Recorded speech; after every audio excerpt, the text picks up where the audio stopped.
Professional cyclists have the highest aerobic capacity of any athlete on Earth. They also have some of the weakest bones, the most compromised immune systems, and the highest rates of cardiac abnormality of any elite sport. The training that makes them extraordinary on a bicycle is quietly, systematically, and measurably destroying everything else. This is not a fringe theory. This is peer-reviewed endocrinology, published in journals the cycling industry does not advertise and does not fund. The data has existed for over 20 years. And the sport that generates 4 billion euros annually in commercial revenue has made a quiet institutional decision to treat this data as a professional hazard, not a public conversation. This is File 010, the file on what cycling actually does to the human body over time. The parts the nutrition sponsors, the recovery app partnerships, and the performance lab collaborations are structurally incentivized never to mention. Start with the most well-documented finding: bone mineral density. Cycling is a non-weight-bearing sport. The bicycle supports the rider's mass, meaning the skeleton never receives the mechanical loading stimulus that bones require to maintain density. This is not controversial. Every sports medicine textbook written after 1990 covers it. What is less discussed is the scale of the deficit accumulated by elite riders over a full professional career. A 2012 study published in the Journal of Clinical Densitometry measured the lumbar spine bone density of professional road cyclists against age-matched controls. The cyclists averaged a bone density score 1.3 standard deviations below the control group. 1.3 standard deviations below average is the clinical threshold for osteopenia, the precursor to osteoporosis. The average professional road cyclist, the study found, crosses that threshold within 4 to 6 years of full-time racing. Chris Boardman, whose hour record career we examined in File 006, was diagnosed with osteoporosis in his 40s. He has spoken publicly about this.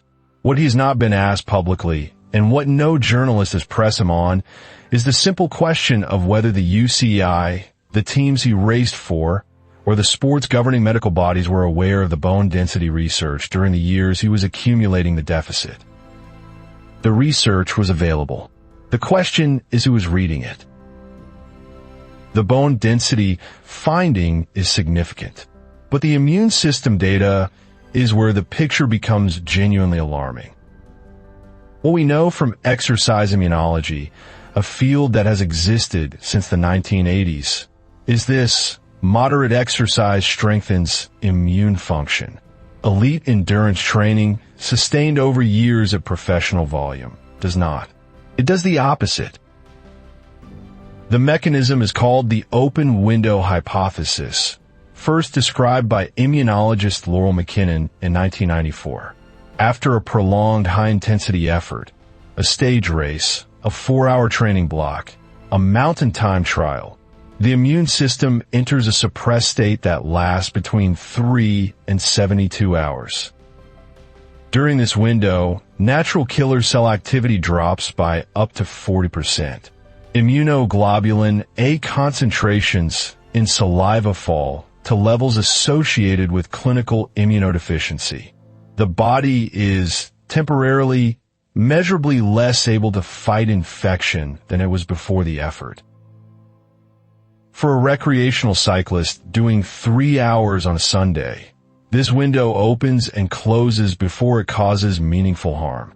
For a professional cyclist racing 3 weeks in July, the window never fully closes. Stage racing research published in the International Journal of Sports Medicine found that Tour de France riders show immunological markers consistent with chronic immune suppression from stage 4 onward. By stage 12, the suppression level is indistinguishable from patients undergoing mild chemotherapy. What we know about the cardiovascular benefits of cycling is correct. A well-trained cardiovascular system is more efficient, more resilient, and associated with longer life expectancy in the general population. That part of the narrative is accurate. What is less discussed is what happens to the heart at the extreme upper end of endurance training volume, and what it looks like decades after the athlete stops.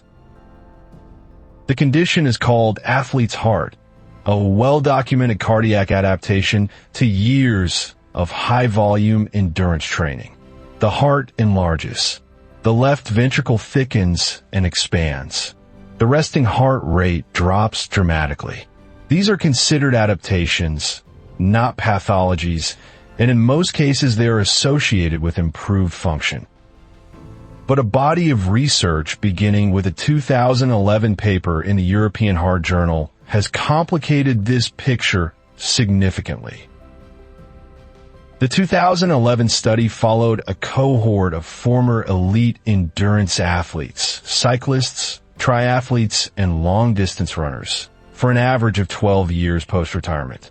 The finding, former elite endurance athletes showed significantly elevated rates of atrial fibrillation compared to age-matched non-athletes. Atrial fibrillation is not a minor inconvenience. It is the most common sustained cardiac arrhythmia in the adult population. It is associated with a 5-fold increase in stroke risk, and former elite cyclists showed it at rates 2.9 times higher than controls. The bone density research, the immune suppression data, the atrial fibrillation findings, none of this is classified. None of it is suppressed in the traditional sense. It exists in peer-reviewed journals, it has been replicated, and it has been cited hundreds of times in academic literature. What it has never been is amplified by the entities with the largest platforms in the cycling world.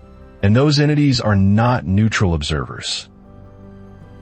The nutrition sponsor has a commercial interest in the athlete performing at maximum output. The Recovery app partnership exists because elite cyclists recover badly and need products to manage it. The Performance Lab collaboration generates data that teams use to push athletes harder, not to identify the threshold at which pushing harder causes permanent physiological damage. The incentive structure of professional cycling does not reward the question, what does a career of this actually cost? What we know, the physiological costs of elite cycling are well documented, peer-reviewed, and have been available in the scientific literature for over 2 decades. What we don't know, how many of the professionals currently racing have been given a complete picture of those costs as a condition of their contract? What no governing body has ever required, informed consent in writing that a career of elite cycling carries measurable long-term physiological risk beyond normal athletic wear. Everything discussed so far concerns the professional end of the sport. Athletes training 30 to 40 hours per week, racing 200 days per year, sustaining this volume for a decade or more. The physiological damage accumulates at that volume. The amateur question is different. And it is the question that touches the 40 million recreational cyclists in Europe alone who have bought into cycling's wellness narrative without being told where the narrative ends. The immune suppression research suggests the open window begins to appear consistently at training volumes above 8 to 10 hours per week. For the serious amateur, the sportive rider, the Strava segment competitor, the person who has built their identity around cycling, 8 to 10 hours per week is not an extreme figure. It is Tuesday to Sunday. The bone density deficit begins accruing in proportion to the exclusivity of cycling as a training mode. The rider who only cycles and does no weight-bearing exercise is accumulating deficit regardless of fitness level or weekly volume. None of this means stop cycling. The cardiovascular benefits at moderate volume remain significant and real. The mental health benefits are documented and substantial. Cycling at a reasonable volume, supplemented with weight-bearing activity, carries none of the risks discussed in this file. But the wellness industry that has grown around cycling, the apps, the coaching platforms, the performance nutrition market, is worth over $12 billion globally. And a $12 billion industry built on the premise that more cycling is always better has a structural incentive to never ask the question, how much is too much? And what does too much actually cost? The sport that makes you the fittest person in the room will not tell you what it is quietly taking in return. The peer-reviewed literature knows. The sports medicine community knows. The governing bodies have access to the same journals. The conversation just keeps not happening in the places where it would matter most. Until the next investigation, keep the files open. File closed. Next file. A helmet. A test designed in 1984, and a crash it was never built to survive. The bike files. Subscribe for the next case.